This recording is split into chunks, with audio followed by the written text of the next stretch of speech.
voters we talked with have a list of issues for the candidates, and the poll finds that most are undecided, and those who have made a choice say they could change their mind. The poll reveals similar voter concerns among Republicans and Democrats. Top issues include inflation, crime, education, and housing.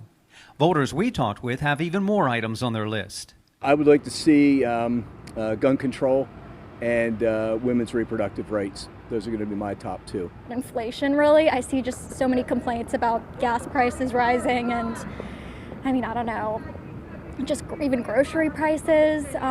As a mother of two, my two major concerns are crime, and also as the mother of a daughter, women's reproductive rights. More than 40% of Democrats and Republicans say a candidate's view on abortion is a key factor in their choice. When it comes to gun control, Democrats want stricter laws in place. Republicans want the opposite. Voters in both parties are nearly evenly split on whether a candidate's view on gun control influenced their decision. The Goucher poll indicates the race is a toss-up in both the Democrat and Republican primary. On the Democrat side, no clear indication of who has momentum. And the numbers suggest Peter Franchot may have hit a ceiling. Certainly, you could say that Perez and Moore have started from effectively nothing to climbing up to, front runner status. Peter Franchot, on the other hand, we have internal polls have showed, as well as the recent Baltimore Sun poll and our poll, show him right around where he's been.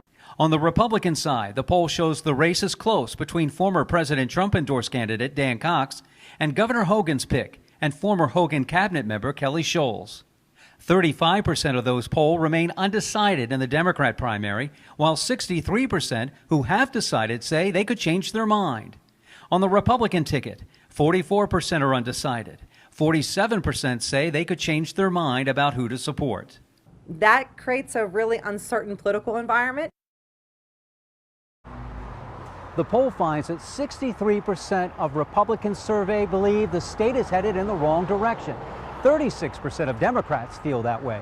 Reporting live from Towson, David Collins, WBAL TV 11 News. David, thank you. You can find a complete Maryland Voters Guide on our website and mobile app. Just tap Politics on the app to get information on how to vote, who's running, and important election dates.